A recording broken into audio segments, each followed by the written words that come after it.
හරි පළවෙනියෙන් අපි සැලසුම් කරපු විදිහට අපිට ඔන්ලයින් පන්තිය ලයිව් එකක් විදිහට කරගන්න බැරි වුණා.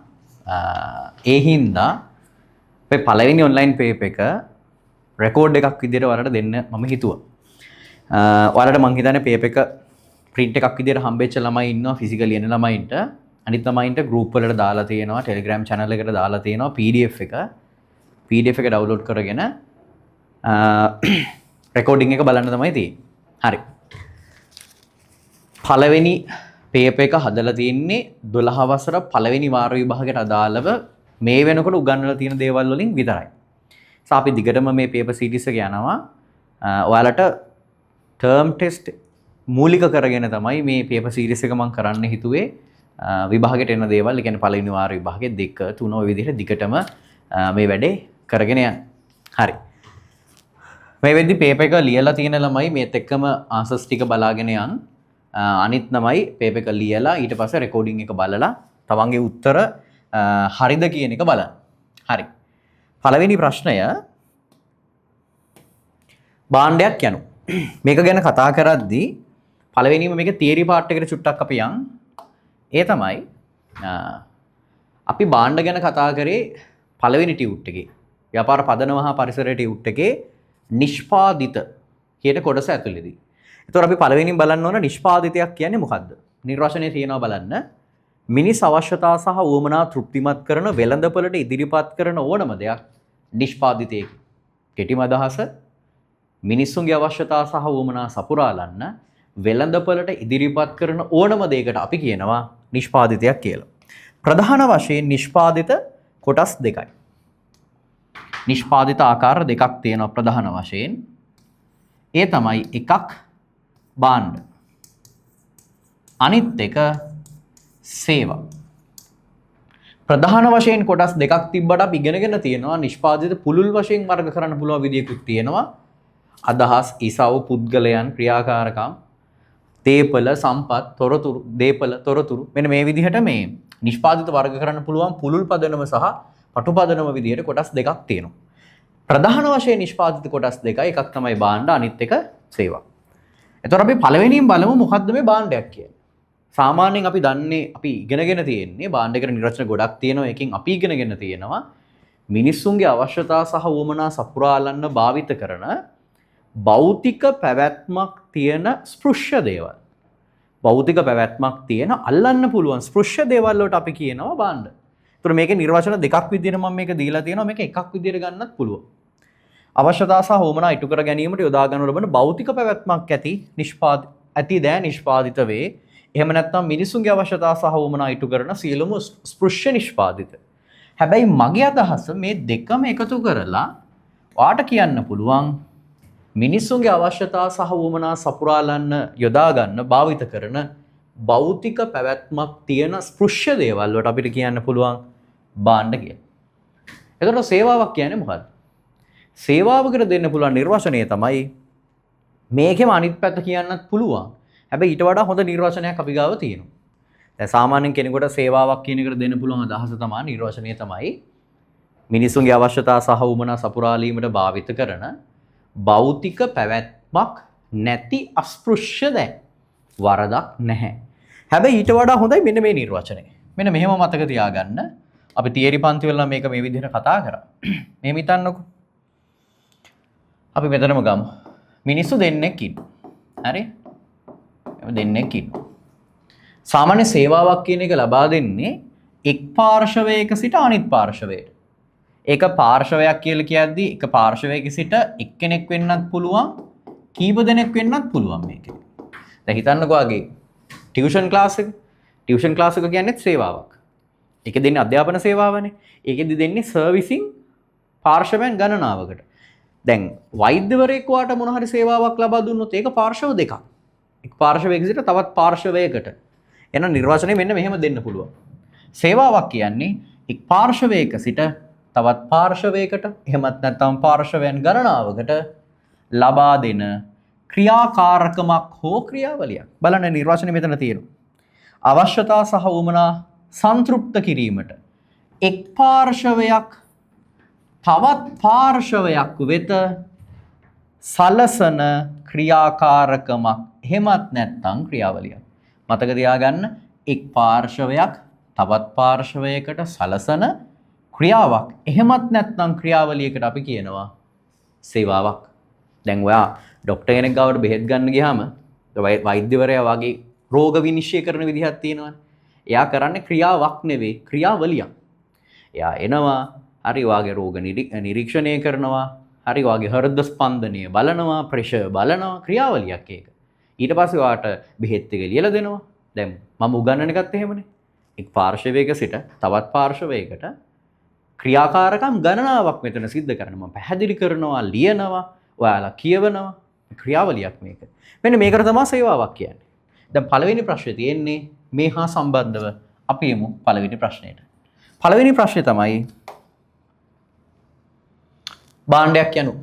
එහෙනම් බලන්න මිනිස් අවශ්‍යතා සහ උවමනා තෘප්තිමත් කරන වෙළඳපළට ඉදිරිපත් කරන ඕනම දෙයක් අපි ඕකට දෙන්න පුළුවන් උත්තරය මොකද්ද? නිෂ්පාදිතයකි. වෙළඳපළට ඉදිරිපත් කරන ඕනම දෙයක් නිෂ්පාදිතයක්. කියන උත්තරේ එක විදිහට ගන්න බෑ. අපි ඉගෙන ගත්තා. එක් පාර්ශවයක් විසින් තවත් පාර්ශවයකට ඉදිරිපත් කරන ඕනම ක්‍රියාවක් හෝ ක්‍රියාකාරීත්වයක්. ඒකට දෙන්න පුළුවන් උත්තරය තමයි සේවාවක්. අපි ඉගෙන ගත්තා එක් පාර්ශවයක සිට තවත් පාර්ශවයකට ඉටු කරන ක්‍රියාවක් හෝ ක්‍රියාකාරීත්වයක්. ඒ නිසා උත්තර දෙක වෙන්නත් බෑ. 3 බලන්න. අවසාන පාරිභෝගිකයා විසින් ප්‍රයෝජනට ගන්නා භෞතික පැවැත්මක් ඇති ඕනම දෙයකි. බැලූ බැල්මට උත්තරේ 3 විදිහට ගන්න පුළුවන්. හැබැයි අපි කෝකටත් තව යන් ඉස්සරහට. මිනිස් උවමනාවන් සපුරාලන භෞතික පැවැත්මක් ඇති ස්පෘශ්‍ය දෑ. දැන් අර නිර්වචනයට වඩා වඩාත්ම හොඳින් මේකෙදි බහන්නේ නිර්වචනය කරන තුනත් වරදක් නැහැ. මොකද අවසන් පාරිභෝගිකයා විසින් ප්‍රයෝජනට ගන්නා භෞතික පැවැත්මක් ඇති ඕනම දෙයක්. හැබැයි ඊටත් වඩා හොඳට බලන්න උත්තර අංක 4 කියනවා මිනිස් උවමනාවන් සපුරාලන භෞතික පැවැත්මක් ඇති ස්පෘශ්‍ය දෑ. එනම් වඩාත්ම නිවැරදි උත්තරය වෙන්නේ උත්තරේ අංක 4. පස්වෙනි එකේ බලමු. සපයන්නාගෙන් වෙන් කළ හැකි හෙත් සපයන්නා අනුව වෙනස් වන භෞතික පැවැත්මක් ඇති ඕනෑම දෙයකි. වරදක් නැහැ. හැබැයි ඒත් වඩාත්ම නිශ්චිතම උත්තරය වෙන්නේ උත්තරේ අංක 4. අපි යමු ප්‍රශ්න අංක 2ට. ප්‍රශ්න අංක 2ට එන්න. ප්‍රශ්න අංක 2 තියෙන්නේ ව්‍යාපාරයක් යන කුමක්දයි ව්‍යාපාරයක් යන කුමක්දයි හඳුනා ගැනීම සඳහා ඌ ලක්ෂණයක් නොවන්නේ. දැන් මේකට අදාළ කරන තියරි පාර්ට් එක අපි ඉගෙනගෙන තියෙනවා ව්‍යාපාර ගති ලක්ෂණ. මෙන්න මේ ටික. හරි. මේ තමයි ව්‍යාපාර ගති ලක්ෂණ අපි ඉගෙනගෙන තියෙනවා මේ.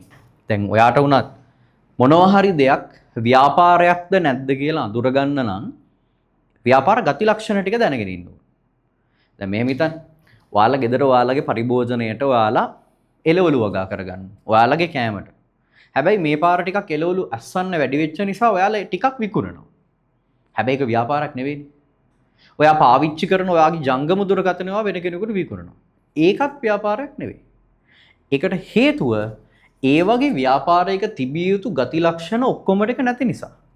ව්‍යාපාරයක් වෙන්න නම් මෙන්න මේ ගති ලක්ෂණ ටික තියෙන්න ඕනේ. ඒකයි මේවට කියන්නේ ව්‍යාපාර ගති ලක්ෂණ. බලන්න මොනවද ව්‍යාපාර ගති ලක්ෂණ තියෙන්නේ? විකුණුම් හෝ හුවමාරුවක් සිදුවීම, භාණ්ඩ හා සේවා ගනුදෙනු වීම, අඛණ්ඩව ගනුදෙනු සිදුවීම, ලාභයෙන් අභිප්‍රේරණය වීම. මේක ගොඩක් හොඳයි මෙහෙම කියනට වඩා ලාභයෙන් හෝ ප්‍රතිලාභයෙන් අභිප්‍රේරණය වීම. අවදානමක් තිබීම, උවමනාවන් නිර්මාණය කිරීම, ආර්ථික කටයුත්තක් වීම. මේ ගති ලක්ෂණ ටික තියෙනවා නම් තමයි අපි කියන්නේ ඒක ව්‍යාපාරයක්. හැබැයි දැන් බලන්න මෙන්න මේකේ උවමනා නිර්මාණය කිරීම ඒක ව්‍යාපාර ගති ලක්ෂණයක්. තිබ්බනේ මේක. මේක තිබ්බා. අඛණ්ඩව ගනුදෙනු සිදුවීමක් තිබ්බා. අවදානමක් බලන්න මේකේ මොකද්ද තියෙන්නේ? අවදානමක් පැවතීම නෙවෙයි මෙතන තියෙන්නේ. අවදානමක් මොනවා වීමද? නොපැවතීම, නොමැතිවීම. ඒ නිසා පැහැදිලි මේක තමයි බැලු බැලමට උත්තරය. අපි කෝකටත් යන් ඉස්සරහට ආර්ථික කටයුත්තක් වීම ව්‍යාපාර ගති ලක්ෂණයක්. විකුණුමක් හෝ හුවමාරුවක් සිදුවීමත් ව්‍යාපාර ගති ලක්ෂණයක්. එහෙනම් පැහැදිලි අවදානමක් නොමැතිවීම කියන එක ව්‍යාපාර ගති ලක්ෂණයක් නෙවෙයි. උත්තරය වෙන්නේ උත්තරය අංක 3. හරි. අපි යමු ඊළඟ ප්‍රශ්නයට. ප්‍රශ්න අංක 3. පහත වගේ සාර්ව පරිසර බලවේග සහ ඊට අදාළ සාධක කිහිපයක් දක්වා ඇත. ටග්ගාල වගේ මතකයේ අරයි යන්න ව්‍යාපාර පරිසරයේ කොටසට. ඒකෙදි අපි කතා කරා මෙන්න මෙහෙම දෙයක්. මේකෙදි මේ පොඩ්ඩක් මතක් කරොත් මෙන්න මෙහෙම දෙයක් නේ අපි කතා කරේ. ඒ තමා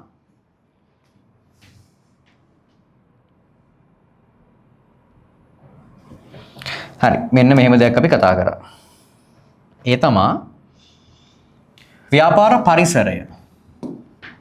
ව්‍යාපාර පරිසරය කොටස් අපි බෙදුවා දෙකකට.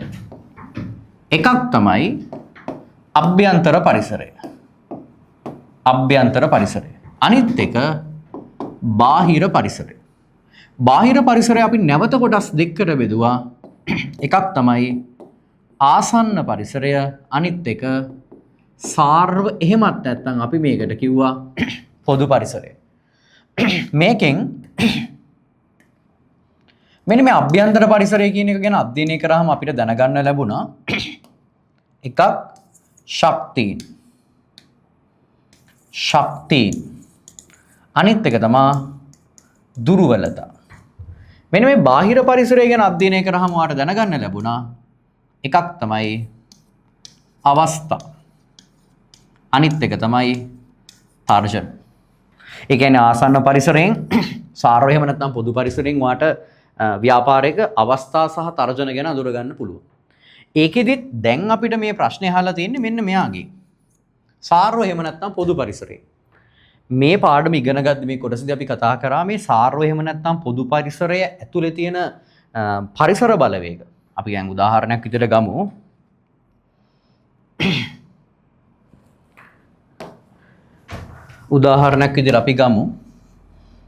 මෙන්න මේ පරිසර සාධක ටික. පරිසර බලවේග, දේශපාලන පරිසරය, ආර්ථික පරිසරය, තව ප්‍රජා පරිසරය. ඔහොම තිබ්බනේ පරිසර. මේකෙදි අපි කතා කරා මේ හැම පරිසර සාධකයක් ඇතුළෙම තියෙනවා ළමයි උපසාධක. ඒ කියන්නේ දේශපාලන පරිසරය ඇතුලේ තියෙනවා පොඩි පොඩි උපවිශල්‍යයන්. දැන් අපි අර කතා කරමින් ඉන්නේ ඒක ගැන. දැන් කාරණේ මේකයි. මේ උපවිචල්යන් මගින් තමයි ඔයාගේ ව්‍යාපාරයට අවස්ථාවන් හරි තර්ජන හරි ඇති කරන්නේ. සරල උදාහරණයක් ගමු. ආර්ථික පරිසරයේ තියෙන උද්දමනය. මේ උද්දමනය තමයි ඔයාගේ ව්‍යාපාරයකට අවස්ථාවක් හරි තර්ජනයක් හරි ජනනය කරන්නේ. දැන් ප්‍රජා පරිසරය ගමු. ප්‍රජා පරිසරයේ තියෙනවා ජනගහනය. ඒතර ජනගහනයේ වැඩිවීම ව්‍යාපාරයට අවස්ථාවක්. ජනගහනය අඩු වුණොත් ව්‍යාපාරයකට තර්ජනයක්. මේ විදිහට ප්‍රධාන සාර්වාර්ථික පරිසරයන්ගේ උපවිචල්යන් තමයි ඔයාගේ ව්‍යාපාරයට අවස්ථා සහ තර්ජන ජනනය කරන්නේ. මේක තමයි අපි ඉගෙන ගත්ත තියරි පාර්ට් එක. දැන් අපිට තියෙන්නේ ඒ හා සම්බන්ධ ප්‍රශ්න වලට උත්තර දෙන්න. දැන් මේකයි තියෙන්නේ. මේ තමයි තියෙන උපසාධක ටික. බලමු මොනවද උපපරිසර සාධක විචල්යන් ටික. දැන් දේශපාලන පරිසරයේ තියෙන ටික තමයි මේ ජාතික ගිවිසුම්, රාජ්‍ය ප්‍රතිපත්ති, දේශපාලන ප්‍රජාතන්ත්‍රවාදය, අන්තර්ජාතික ගිවිසුම් මේවා. සමාජ හා පරිසර සාධකයේ තියෙනවා මේ ටික. ගෝලීය පරිසරයේ මේවා, ප්‍රජා පරිසරයේ මේවා, ආර්ථික පරිසරයේ මේවා. දැන් ප්‍රශ්නේ තියෙන්නේ මේක. මොකද්ද? ප්‍රශ්නේ තියෙන්නේ මෙතන තියෙනවා ඔයාට දීලා පරිසර බලවේග සෙට් එක. මෙතන තියෙනවා සාධක ටික. ඔයාට දින මේ ටික මැච් කරන්න. බලමු. ප්‍රජා පරිසරය. ප්‍රජා කියලා කියන්නේ මිනිස්සුනේ. මිනිස්සු හා සම්බන්ධ වෙන දේවල්. දැන් වෙළඳ ගිවිසුම්, අධ්‍යාපන මට්ටම, සේවා නියුක්තිය, ආර්ථික ප්‍රතිපත්ති, පුද්ගල විශ්වාස. මේකෙන් ඔයාට හිතන විදිහට ප්‍රජා පරිසරයට අදාළ වෙන්නේ මොනවා වෙන්නේ නැතිද? මෙමය. ඕනනම් මේ පැත්තෙන් මේක මැච් කරන්නත් පුළුවන්. එහෙමත් නැත්නම් අනිත් පැත්තෙන් මේ වැඩේ පටන් ගන්නත් පුළුවන්. ඒ කියන්නේ ඔයාට කෙලින්ම ගන්න පුළුවන් වෙළඳ ගිවිසුම්. වෙළඳ ගිවිසුම් අදාළ වෙන්නේ මොන පරිසරයටද? වෙළඳ ගිවිසුම් අදාළ වෙනවා ගෝලීය පරිසරයට. ඊට පස්සේ ලේසි ටිකක් අපි ඉස්සරම ඔයාට දන්න කියන දේවල් ටිකක් අරන් ගිමු. සේවා නියුක්තිය. සේවා නියුක්තිය අදාළ වෙනවා ආර්ථික පරිසරයට. රජයේ ආර්ථික ප්‍රතිපත්ති අදාළ වෙනවා දේශපාලන පරිසරයට. පුද්ගල විශ්වාස අදාළ වෙනවා සමාජ හා සංස්කෘතික පරිසරයට. එතකොට ඉතුරු වෙලා තියෙන්නේ අධ්‍යාපන මට්ටම. ඒක දාගන්න පුළුවන් මොකේද? B ට. දැන් බලන්න මේ කියන දේවල් ටික මෙහෙමම තියෙනවද කියලා මෙතනත්. මේ බලන්න. දැන් අපි බැලු මේකේ තිබ්බ ප්‍රශ්නාංක 3 තිබ්බ බලන්න වෙළඳ ගිවිසුම් කියන එක තියෙනවද කියලා. ගෝලීය පරිසරයේ තියෙනවා. වෙළඳ ගිවිසුම් තියෙනවා. වෙළඳ ගිවිසුම් තියෙනවා. සමාජ හා සංස්කෘතික පරිසරයේ තිබ්බේ පුද්ගල විශ්වාසනේ. පුද්ගල විශ්වාස තියෙනවා. දේශපාලන පරිසරයේ තිබ්බේ මොකද්ද? දේශපාලන පරිසරය දාලා තිබ්බේ රාජ්‍ය ආර්ථික ප්‍රතිපත්ති. ආර්ථික ප්‍රතිපත්ති තියෙනවා. රාජ්‍ය ප්‍රතිපත්ති. ආර්ථික පරිසරයේ තිබ්බේ මොකද්ද? ආර්ථික පරිසරයේ තිබ්බේ අපිට ආර්ථික පරිසරයට අදාළව තිබ්බේ සේවා නියුක්තිය තියෙනවා. සේවා නියුක්තියක් තියෙනවා. ප්‍රජා පරිසරයේ තිබ්බේ අධ්‍යාපන මට්ටම. මෙන්න පැහැදිලිව උත්තර ටික මැච් වෙනවා. අපි යමු ඊළඟ ප්‍රශ්නයට. ප්‍රශ්න අංක 4.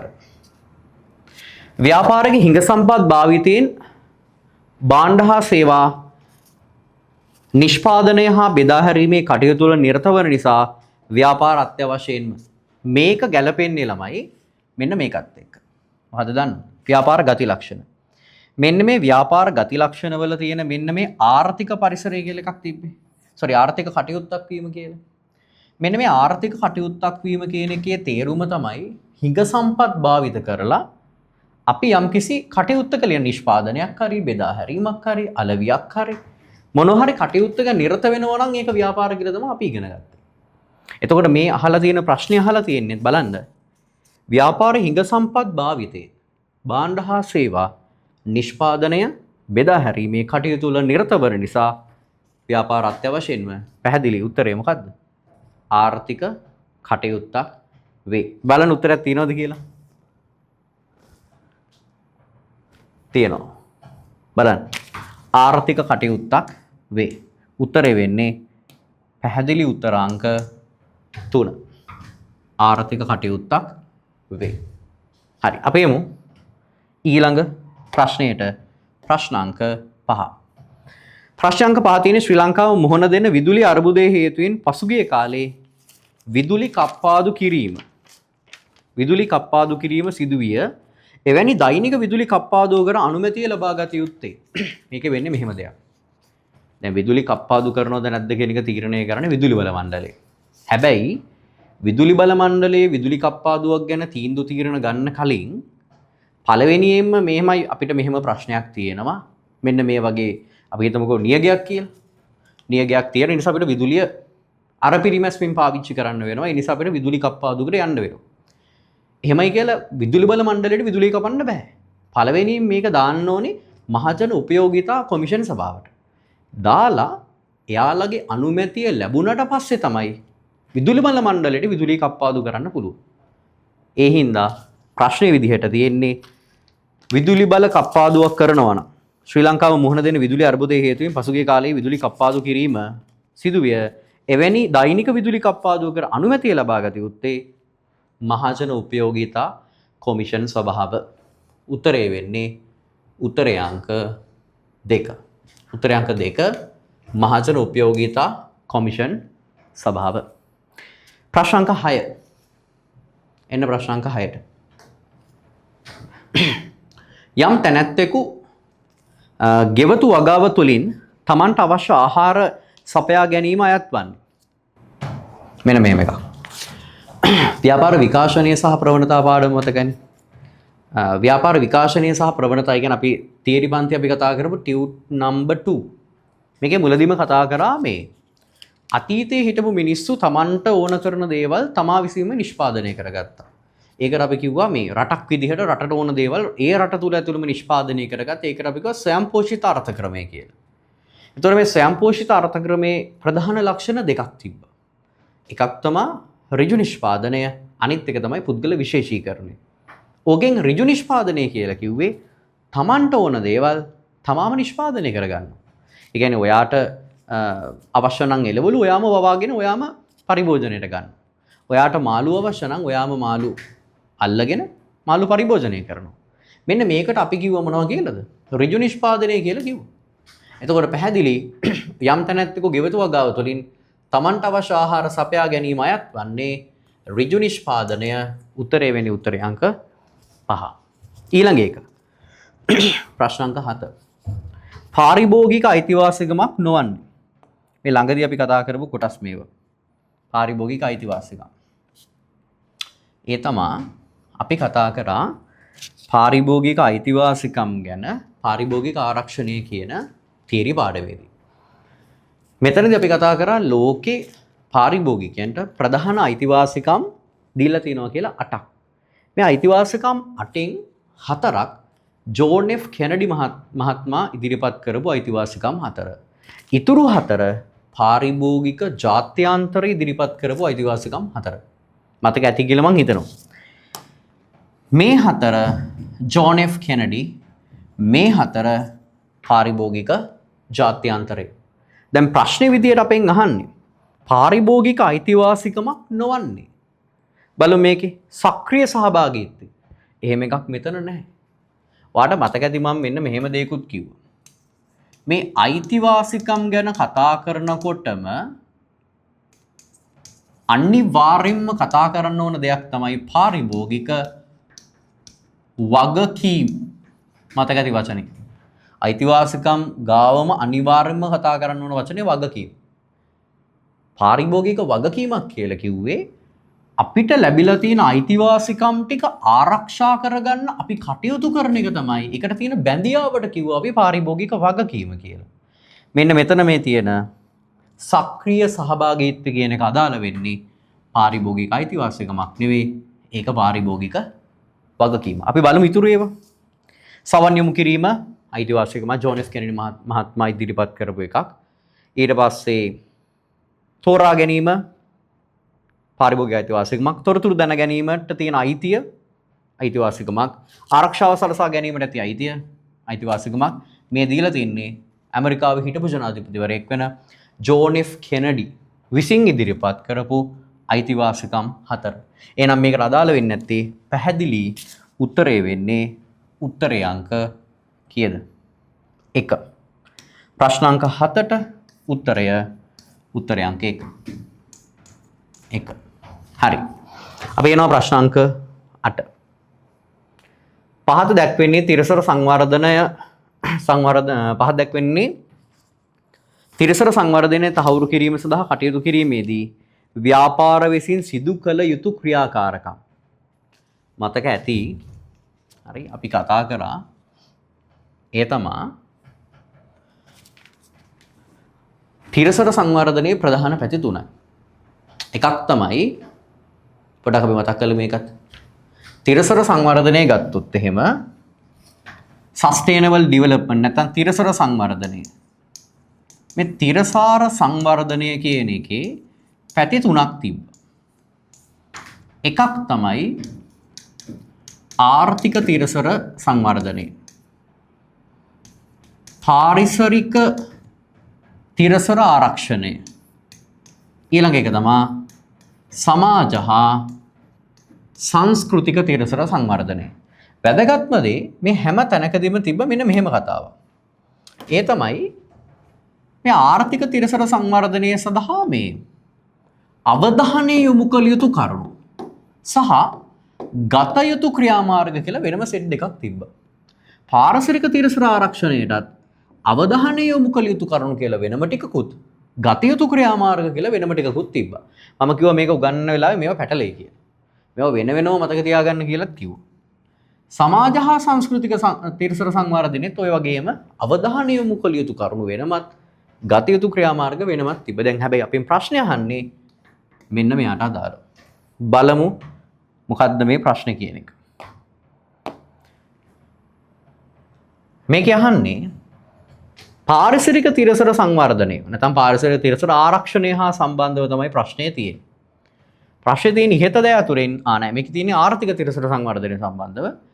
ඉහත දෑ අතුරෙන් ආර්ථික තිරසර බව තහවුරු කිරීමට ව්‍යාපාර විසින් සිදු කළ යුතු ක්‍රියාකාරකම් කළ යුතු දේවල් ගැන තමයි තියෙන්නේ ප්‍රශ්නේ. දැන් මෙතන ඒ කියන්නේ අවධානය යොමු කළ යුතු කරුණුයි ගත යුතු ක්‍රියාමාර්ගයි සමහරට පටලවලා තියෙන්න පුළුවන්.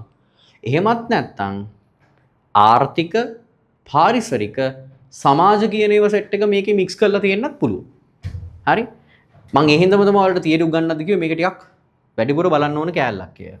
හරි බලමු මේකේ පළවෙනිය මොකද්ද තියෙන්නේ? අන්තරාකාරී ද්‍රව්‍ය සුරක්ෂිතව භාවිතය.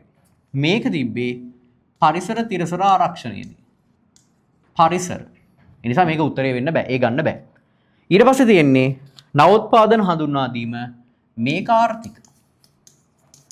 ගතියුතු ක්‍රියාමාර්ගයක්. ඒ නිසා B ගන්න පුළුවන්. ආර්ථිකයේ ගතියුතු ක්‍රියාමාර්ගයක් තමයි නවෝත්පාදන හඳුන්වා දීම ගන්න පුළුවන්. ඊළඟට තියෙන්නේ 3 කුසලතා බල ගැන්වීම. මේක තිබ්බේ ආර්ථික ඒ වගේම තමයි ගතියුතු ක්‍රියාමාර්ගයක්. ඒක ගන්නත් පුළුවන්. ඊළඟට අපද්‍රව්‍ය කළමනාකරණය මේක තිබ්බේ පරිසරයේ. නිසා මේක උත්තරේ වෙන්න බෑ. C ගන්න D ගන්න බෑ. මානව විවිධත්වයට ගරු කරමින් කටයුතු කිරීම මේක තිබ්බේ සමාජ.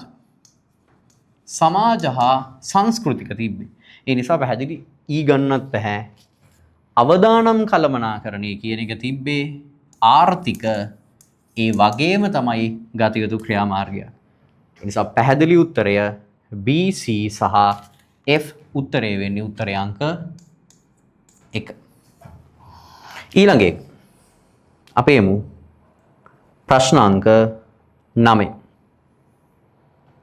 ප්‍රශ්න තියෙන්නේ පාරිභෝගික භාණ්ඩ හා කාර්මික භාණ්ඩ වර්ග කීපයක් දීලා තියෙනවා. ඉහත ද ඇතුලින් කාර්මික භාණ්ඩ පමණක් ඇතුළත් වන්නේ. පොඩ්ඩක් තියරි මතක් කරලිමු. තියරි කිය අපි ඉගෙනගෙන තියෙනවා මෙන්න මෙහෙම එකක්. ඒ තමයි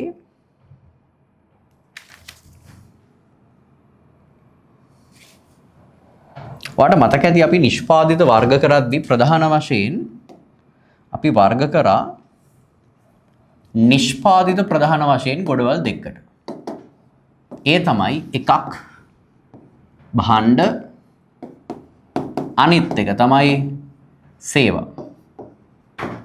මේ භාණ්ඩ කියන ඒවා වර්ග කරන්න පුළුවන් ක්‍රම දෙකක් තිබ්බා. එකක් තමයි කල් පැවැත්ම මත. කල් පැවැත්ම. අනිත් එක තමයි භාවිතය. කල් පැවැත්ම මත නම් කල් පවතින නොපවතින. වැදගත් දේ අපිට මෙන්න මේ භාවිතය කියන එක. භාවිතය මත අපිට පුළුවන් භාණ්ඩ වර්ග කරන්න ප්‍රධාන වශයෙන් කොටස් දෙකකට. එකක් තමයි පාරිභෝගික භාණ්ඩ, අනිත් එක තමයි කාර්මික භාණ්ඩ. පාරිභෝගික භාණ්ඩ වර්ග 4ක් තියෙනවා. මොනවද පාරිභෝගික භාණ්ඩ වර්ග 4? පහසු භාණ්ඩ, පහසු සාප්පු, විශේෂ සහ නොසෙවු. ඔය තමයි භාණ්ඩ වර්ග 4. කාර්මික භාණ්ඩ ප්‍රධාන වශයෙන් 3ක් තියෙනවා. මේක තමයි අපෙන් අහන්න තැන. ප්‍රශ්නේ අහන්නේ මේකේ. ප්‍රධාන වශයෙන් කාර්මික භාණ්ඩ වර්ග 3යි. ඒ තමයි එකක් ප්‍රාග්ධනයිතම. ද්‍රව්‍ය හා කොටස්. අන්තිම එක සැපයුම් හා ව්‍යාපාර සේවා. ආයෙත් මම කියනවා ප්‍රාග්ධනයිතම, ද්‍රව්‍ය හා කොටස්, සැපයුම් හා ව්‍යාපාර සේවා. එහෙනම් පැහැදිලි කාර්මික භාණ්ඩ වර්ග 3 ගැන. අපි බලමු මොකද්ද ප්‍රශ්නේ විදියට අහන්නේ කියලා. ප්‍රශ්නය අහන්නේ පාරිභෝගික භාණ්ඩ හා කාර්මික භාණ්ඩ වර්ග කිහිපයක් පහතින් දීලා තියෙනවා. ඉහත ද ඇතුලින් කාර්මික භාණ්ඩයක් වෙන්නේ මොනවද? කාර්මික භාණ්ඩයක් වෙන්නේ ප්‍රාග්ධනයිතම, ද්‍රව්‍ය හා කොටස්, සැපයුම් හා ව්‍යාපාර සේවා. එන උත්තරේ වෙන්නේ A D G. උත්තරේ අංක 4. උත්තරේ අංක 4. අපි එනවා ඊළඟ ප්‍රශ්නයට. හරි. ප්‍රශ්නය තමයි අපිට දීලා තියෙන්නේ නව කොරෝනා වසංගතය පැතිර ගිය සමයේ මුඛාවරණ නිෂ්පාදනය කරන සමාගම් අලෙවිය සඳහා සෞඛ්‍ය ආරක්ෂිත මුඛාවරණ නිෂ්පාදනය කිරීම අයත් වන්නේ. දැන් මුඛාවරණ නිෂ්පාදනය කරනවා කියලා කියන්නේ ෆේස් මාස්ක් හදනවා කියලා කියන්නේ මේක ඇවිල්ලා මේ ඇඟලුම් ශේෂ්ත්‍රයේ වැඩක්. ඇඟලුම් කර්මාන්තයේ වැඩක් මේක. හරි? මේක ගැන කතා කරන්න කලින් පොඩ්ඩක් මතක් කරමු මෙන්න මේ දේ. ඒ තමයි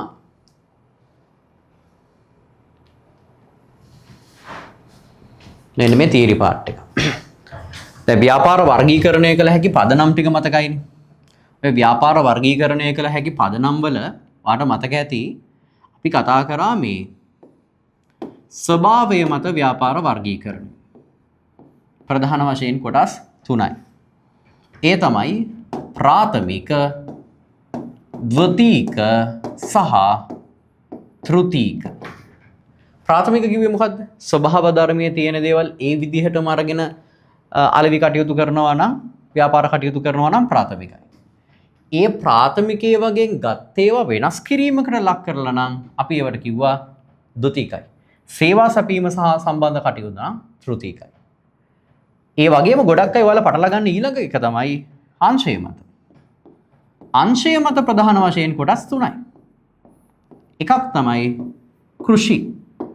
ඊළඟ එක කාර්මික, අන්තිම එක සේවා. දැන් ගොඩක් අය හිතාගෙන ඉන්නවා මම තචුට්ටකින් කියන්නම් ඒක එහෙම නෙවෙයි කියන එක. ප්‍රාථමිකයි කෘෂිකාර්මිකයි සමානයි. ද්විතීකයි කාර්මිකයි සමානයි. තෘතීකයි සේවයි සමානයි. නෑ ළමයි එහෙම සමාන නැහැ.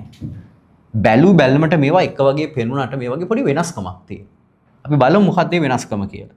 අපි දැන් මෙතෙන්ට අදාළ කතන්දරේ මේ ප්‍රශ්නට අදාළ කතාව.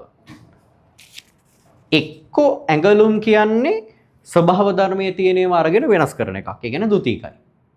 එහෙමත් නැත්නම් ඇඟලුම් මේ මුඛාවරණ නිෂ්පාදන ඇඟලුම් කර්මාන්ත කියලා කියන්නේ කෘෂිකාර්මික නෙවෙයිනේ. ඇඟලුම් හදනවා කියන්නේ සේවාවකුත් නෙවෙයි. ඇඟලුම් කියලා කියන්නේ එහෙනම් කාර්මික. හරි ඔය දෙකෙන් එක්ක ද්විතීක වෙන්න ඕනේ, එක්ක කාර්මික වෙන්න ඕනේ. බලන්න උත්තරයක් තියෙන්නේ කොහොමද? ප්‍රාථමික, නිෂ්කාර්ෂක, සේවා, තෘතීක, ද්විතීක. උත්තරයක් විදිහට තියෙන්නේ මොකද්ද? ද්විතීක. උත්තරය වෙන්නේ එහෙනම් පැහැදිලි උත්තරය අංක 5. උත්තරය අංක 5. උත්තරය අංක 5. 5. හරි. ඊළඟ වැඩි ඒ තමා 11. මෙතනින් එහාට අපිට තියෙන්නේ හිස්තැන් පිරවීම ප්‍රශ්න ටිකක් තියෙන්නේ. ඊට පස්සේ අපිට අන්තිම කොටසේ මම මේකේ මේ නිශ්චිත පිළිතුරු ලිවීම සහ හිස්තැන් පිරවීම කියන කොටස් ටික අපිට තියෙන්නේ. මේකේ පොඩි ප්‍රශ්න ප්‍රමාණයක් දැම්මේ. දැන් ඉස්සරහදී කතා කරන පේපර්ස් වල අපි ටිකක් වැඩි ප්‍රමාණයක් මේකට දාමු. හරි. එමුකෝ ප්‍රශ්නෙට. කර්මාන්ත මූලය අනුව වර්ග කිරීමේදී පතල් හා කැනීම් කර්මාන්තයේ හිස්තැනක් අංශයට අයත් වන අතර නිෂ්පාදනයේ ස්වභාවය අනුව වර්ග කිරීමේදී එය අයත් වන්නේ හිස්තැනක් අංශයටයි. මේක ගැන කතා කරන්න පොඩි දෙයක් තියෙනවා. ඒ තමයි මෙන්න මේක පොඩ්ඩක් දැනගෙන ඉන්න ඕන. මේක මම අරගත්තේ මේ මහ බැංකුව වාර්තාවක පොඩි ස්ක්‍රීන්ෂොට් එකක් දාලා තියෙන්නේ. ඔයාලගේ ටියුට් එකත් මේක මම දැම්මා. දැන් මේ දීලා තියෙන්නේ කර්මාන්ත මූලය අනුව. නැත්තම් ඔයාලා ජනප්‍රිය වචනේ තමයි මේ අංශය අනුව. අංශය අනුව කාර්මික අංශයව ටිකක් තමයි මෙතන දීලා තියෙන්නේ. පතල්ලා කැනීම්, නිෂ්පාදන, විදුලිය ගෑස් වාෂ්ප හා වායු සමීකරණ සැපීම, ජලය පිරිසිදු කිරීම සහ බෙදා හැරීම, මල ප්‍රවාහන කටයුතු, කසල කළමනාකරණය, එම ද්‍රව්‍ය ප්‍රචක්‍රීකරණය, ඉදිකිරීම සහ එම සේවා. දැන් මේ සෙට් එක කර්මාන්ත මූලය අනුව වර්ග කරද්දී තියෙන වර්ගීකරණය තමයි මේ තියෙන්නේ. හැබැයි මේ ටිකම ස්වභාවයනේ ව්‍යාපාරවල ස්වභාවය අනුව වර්ග කරන්න කියලා කිව්වොත් මේ තියෙන ස්ට්‍රක්චර් එක චුට්ටක් වෙනස් වෙනවා. ඒ වෙනස් වෙන්නේ කොහොමද දන්නවද? මෙන්න මෙහෙම. පතල් හා කැනීම් කර්මාන්ත කියන එක අංශය අනුව නැත්නම් කර්මාන්ත මූලය අනුව කර්මාන්ත ගොඩේ තිබ්බට ස්වභාවය අනුව මෙයා ප්‍රාථමිකයි. උතර මතක තියාගන්න. ස්වභාවය අනුව ප්‍රාථමිකයි. නිෂ්පාදන කර්මාන්තේ නම් අංශය අනුව කාර්මිකයි, ස්වභාවය අනුව ද්විතීකයි. එයා ගැටලුවක් නැහැ. මෙයා ද්විතීකයි. ද්විතීක. විදුලිය ගෑස් වාෂ්ප හා වායු සමීකරණ සැපීම, ජලය පිරිසිදු කිරීම සහ බෙදා හැරීම, මල ප්‍රවාහන කසල කළමනාකරණය මේ සෙට් එකම හරි මේ තුන් දෙනාම. මේ තුන් දෙනාම කර්මාන්ත මූලයේ නැත්තම් අංශය අනුව කාර්මික තිබ්බට ස්වභාවය අනුව මේ ටිකම මතක තියාගන්න තෘතීකයි. ඔන්න පටල ගන්න තැන විදුලිය, ජලය, මල ප්‍රවාහන මේ තුන් දෙනාම තෘතීකයි. ඉදිකිරීම ද්විතීකයි. ඉදිකිරීම ස්වභාවය මත ද්විතීකයි. හරි. දැන් ප්‍රශ්නය අහන්නේ මොකද්ද? කර්මාන්ත මූලය අනුව වර්ග කිරීමේදී පතල් හා කැනීම කියන්නේ අංශය අනුව වර්ග කිරීමේදී පතල් හා කැනීම කර්මාන්ත අංශයට කියලා උත්තර එන්න ඕනේ. අයත් වන අතර නිෂ්පාදනීය ස්වභාවය අනුව වර්ග කිරීමේදී ඒ අයත් වන්නේ ස්වභාවය අනුව වර්ග කරද්දී මොකද්ද? ප්‍රාථමික අංශයට අයත් වේ. ඒ විදිහට තමයි උත්තරේ එන්න ඕනේ. එහෙනම් පළවෙනි ස්ථානට එන්න ඕනේ කර්මාන්ත, දෙවෙනි ස්ථානට එන්න ඕනේ ප්‍රාථමික. අපි යනවා ඊළඟ ප්‍රශ්නයට. ප්‍රශ්නාංක 11 ගුණාත්මක නිෂ්පාදිත සැපීම තුලින් ගනුදෙනු කරන මේක නම් ලොකු දෙයක් කියන්න නැහැ. ගුණාත්මක නිෂ්පාදන සැපීම තුලින් ගනුදෙනු කරුවන්ට හිස්තැනක් ඉටුවන අතර එමගින් ව්‍යාපාර පිළිබඳ ඔවුන්ගේ හිස්තැනක් ඉහළ යනු ඇත. මේ හිස්තැනට එන්න ඕන වචනේ පළවෙනි හිස්තැනට එන්න ඕනේ ගුණාත්මක නිෂ්පාදන සැපීම තුලින් ගනුදෙනු කරුවන්ට උපරිම තෘප්තියක්. මේකට එන්න ඕනේ උපරිම තෘප්තියක් ලැබෙන ඉටුවන අතර එමගින් ව්‍යාපාර පිළිබඳ ඔවුන්ගේ පක්ෂපාතීත්වය ඉහළ යනු ඇත. එහෙනම් ගුණාත්මක නිෂ්පාදන සැපීම තුළින් ගනුදෙනු කරන උපරිම තෘප්තියක් ඉටුවන අතර එමගින් ව්‍යාපාර පිළිබඳ ඔවුන්ගේ පක්ෂපාතීත්වය ඉහළ යනු ඇත. අපි යනවා 12 වෙනි ප්‍රශ්නයට. වාණිජ බැංකුවල පවතින තැන්පතු වලට අදාළව මහ බැංකුවේ පවත්වා ගත යුතු තැන්පතු ප්‍රමාණය. මතක ඇති මේක අපි ඉගෙන ගත්තේ මූල්‍ය ප්‍රතිපත්තිය. මූල්‍ය ප්‍රතිපත්තියේ මතක ඇති අපි කතා කරා මූල්‍ය ප්‍රතිපත්තිය ක්‍රියාත්මක කරන උපකරණ. ඒකේ තිබ්බ එක උපකරණයක් ව්‍යවස්ථාපිත සංචිත අනුපාතය කියලා. හරි? ඔන්න ව්‍යවස්ථාපිත සංචිත අනුපාතය කියලා කිව්වේ මේ වාණිජ බැංකුවකට අලුතෙන් තැන්පතුවක් එද්දී ඒකෙන් කොච්චර ප්‍රතිශතයක් මහ බැංකුවට ගිහින් දාන්න ඕනද කියන එක. මොකද අපි ඉගෙන ගත්තා හැම වාණිජ බැංකුවකටම තමන්ගේ නමින් මහ බැංකුවේ ගිණුමක් තියෙනවා. අපි එහෙමයි සරලව තේරුම් ගත්තේ මේක. හරි? අලුතෙන් තැන්පතුවක් එද්දී වාණිජ බැංකුවකට යම් ප්‍රතිශතයක් මහ බැංකුවට ගිහින් දාන්න ඕන. ඒ දාන්න ඕන කරන ප්‍රතිශතයට කිව්වා ව්‍යවස්ථාපිත සංචිත අනුපාතය කියලා. ඒ දාන ප්‍රමාණයට කිව්වා අපි ව්‍යවස්ථාපිත සංචිතය කියලා. ඒ ගිහින් දාලා තියෙන සල්ලි වලට. ප්‍රශ්නේ තියෙන්නේ වාණිජ බැංකුවල පවතින තැන්පතු වලට අදාළව මහ බැංකුවේ පවත්වා ගත යුතු තැන්පතු ප්‍රමාණය ව්‍යවස්ථාපිත සංචිතය වේ.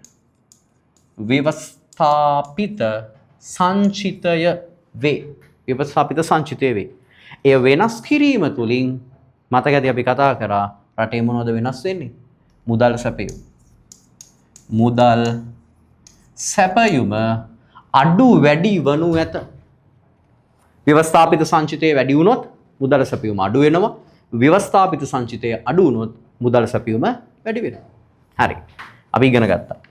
ව්‍යවසායන් අතර සීමාකාරී ගිවිසුම් පාලනය කිරීම හෝ ඉවත් කිරීම හිස්තැනක් ඉටු කරන අතර උපකරණ ක්‍රමාංකන සේවාව හිස්තැනක් ඉටු කරනු ලබයි. මේකට අපි කතා කරපු ආයතන දෙකක් තමයි එන්නේ. සීමාකාරී ගිවිසුම් පාලනය කරේ පාරිභෝගික කටයුතු පිළිබඳ අධිකාරිය. පාරිභෝගික කටයුතු පිළිබඳ අධිකාරිය. උපකරණ ක්‍රමාංකන සේවා ඉටු කරේ ප්‍රමිති ආයතනය. ශ්‍රී ලංකා ප්‍රමිති ආයතනය. හරි. ඊළඟ වැඩේ. ඒ තමයි ප්‍රශ්නාංක 13. භාණ්ඩ හා සසඳන කල සේවාවක දැකිය හැකි ලක්ෂණ. ළමයි මේකට ඔයා කැමැති සේවාවක ලක්ෂණ 4ක් ලියන්න. අපි ඉගෙන ගත්ත භාණ්ඩ හා සේවා කලින් පළවෙනිම ඉගෙන ගත්තනේ අපි. ඒතර මේ දෙක අතර තියෙන වෙනස්කම් තමයි අපෙන් අහන්නේ මේකෙදි. හරි? බලමු අපි ඒක.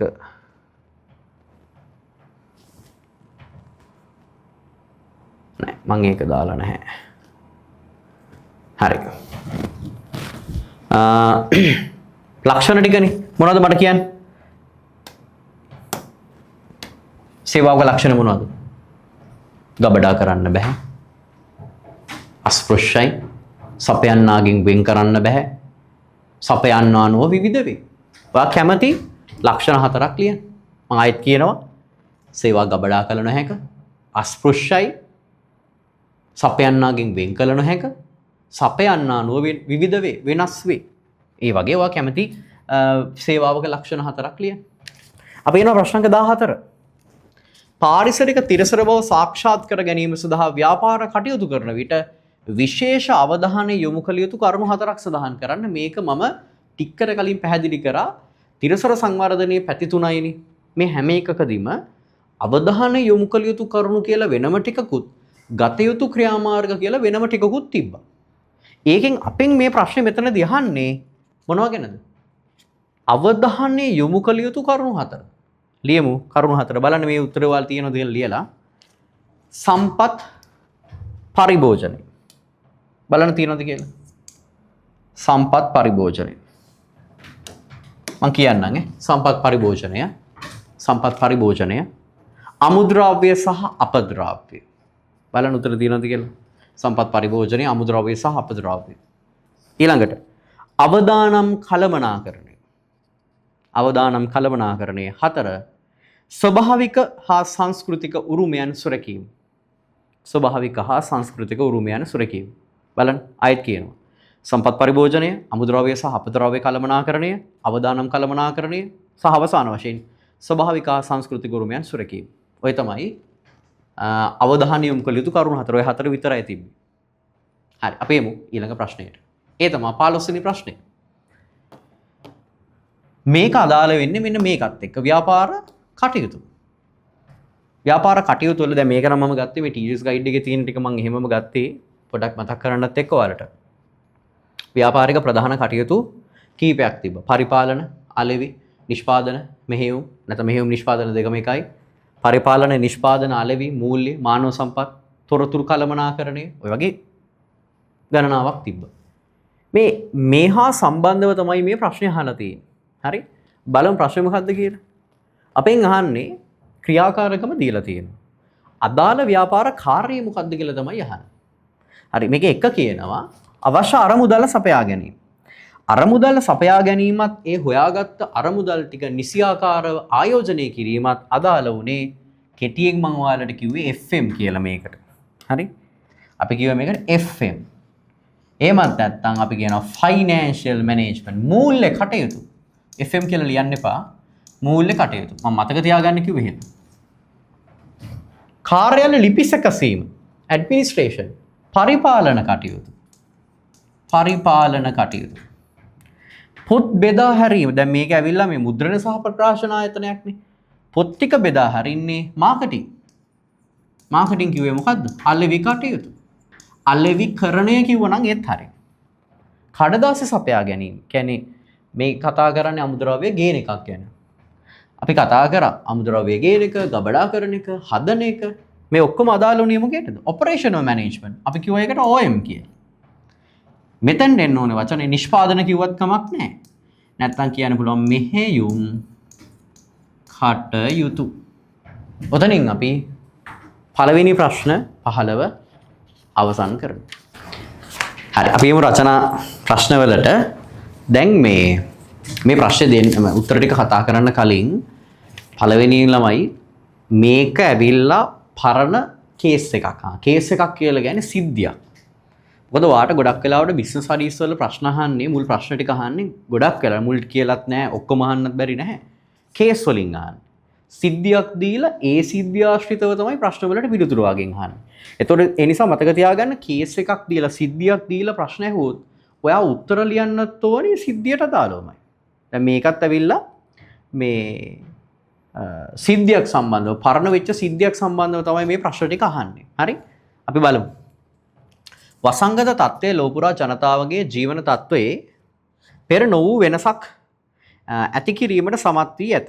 එහිදී සම්ප්‍රදායික භාණ්ඩ හා සේවා සඳහා ඇති ඉල්ලුම සැලකිය යුතු ලෙස වෙනසකට ලක් වූ අතර තොරතුරු තාක්ෂණය හා සම්බන්ධ සේවාවන් සඳහා ඉල්ලුම ශීඝ්‍රයෙන් ඉහළ ගොස් ඇත. මෙම නව ප්‍රවණතා හේතුවෙන් මේ වෙන විට ධනාත්මක මෙන්ම ඍණාත්මක බලපෑම් ඉල්ල වෙමින් පවතී. ඔක තමයි සිද්ධිය. මේ කොවිඩ් සම්බන්ධ ප්‍රශ්න කියන්නේ පරණ කේස් එකක්. මේක ආයේ කියලා කියන්න බෑ මොකද දැන් කොවිඩ් කියන්නේ අපේ අලුත් ට්‍රෙන්ඩ් එකක් නෙවෙයි පරණ වෙච්ච ප්‍රවණතාවයක්නේ. ඒ හින්දා අලුතෙන් ඔයා විභාගේ ලං වෙද්දි මේ දවස්වල වෙන ප්‍රවණතා. දැන් මෑත කාලීන වෙච්ච දේ තමයි අර කුණාටුවක් ආපෙක්. සමහර විට ඒහා සම්බන්ධව ඔයාගෙන් ප්‍රශ්නේ හදන්න පුළුවන්. ඒ වගේ ඔයාගෙන් මේ මෑත කාලීන වෙච්ච දේවල් හා සම්බන්ධව තමයි ප්‍රශ්න අහන්නේ. කේස් එකක් දෙන්නේ. හරි සිද්ධියක් දෙන්නේ. ඒ නිසා තමයි මම ඔයාලට කියන්නේ මේ දේවල් මේ විදිහටම කටපාඩම් කරන්න එපා කියලා. හේතුව සිද්ධියක් ආවොත් එහෙම කටපාඩම් කරලා උත්තර ලියන්න බෑ. සිටුේෂන් එක අනුව උත්තර ලියන්න ඕනේ. සිද්ධිය අනුව උත්තර ලියන්න ඕනේ. හරි? ඒකට ප්‍රායෝගික දැනුම අනිවාර්යෙන් තියෙන්න ඕනේ. හැබැයි තියරි එකත් ඕනේ. දැන් ගොඩක් වෙලා ළමයි කියන්නේ විභාගෙට ගියපම් ගිහින් ආපු බලනවා අයලක් කළා කියනවා මේ ලිව්වා ඔක්කොම ටික ලිව්වා. හැබැයි හිතලා ඔක්කොම ලිව්වා. එහෙම හිතලා ඔක්කොම ලියනවා කියලා එහෙම එකක් නෑ ළමයි. හරි? ගොඩක් තියරි ප්‍රශ්න අහන ප්‍රශ්න තියරි හා සම්බන්ධ කරලා තමයි ලියන්න තියෙන්නේ. හැබැයි කේස් එකකින් නම් දීලා තියෙන කේස් එකත් එක්ක උත්තරය ලියන්න මතක තියාගන්න ඕනේ. හරි? හරි. දැන් මේකේ පළවෙනි ප්‍රශ්නේ අහන්නේ ඉල්ලුම සම්බන්ධ. බලන්න. ඉල්ලුම යන කුමක්ද හඳුන්වා යම් නිෂ්පාදිතයක් සඳහා ඉල්ලුමක් ඇතිවීම කෙරෙහි බලපාන සාධක හතරක්. දැන් මේ ප්‍රශ්නේ සිද්ධිය යටතේ දීලා තිබ්බත් මේකට සිද්ධියේ අදාළත්වයක් නැත. ලකුණු කීයක ප්‍රශ්නයක්ද මේක? ලකුණු 4ක ප්‍රශ්නයක්. මොකද හේතුව ඉල්ලුම කියන්නේ මොකක්ද කියලා නිර්වචනය කරන්නත් ඕනේ. ඉල්ලුම ඇති වෙන්න බලපාන සාධක ටික ලියන්නත් ඕනේ. එතකොට ලකුණු 4 හම්බෙන්නේ. මතක තියාගන්න BS වල ප්‍රශ්න ලියද්දී ඒවා මීට කලින් ලොකුවට උත්තර ලියන එක අපි රචනා ප්‍රශ්න ලියන එක ගැන කතා කරලා නැහැනේ. උත්තර ලියද්දී මතක තියාගන්න පළවෙනියෙන් ඔයා බලන්න ලකුණු දිහා. දැන් මේකේ ප්‍රශ්න ලකුණු කීයක් වෙන් කරලා තියෙනවද? 4ක් වෙන් කරලා තියෙනවා. ඒ කියන්නේ ඔයාගෙන් මෙයාලා අපේක්ෂා කරනවා පොයින්ට්ස් 4ක්. හරි පොයින්ට්ස් 4කින් තමයි ඔයා උත්තරේ ලියන්න ඕනේ. එහෙනම් මේකේ පොයින්ට්ස් 4 හම්බෙන්නේ ඉල්ලුම යනු නිර්වචනය ලිව්වට ලකුණක් හම්බෙනවා ඔයාට.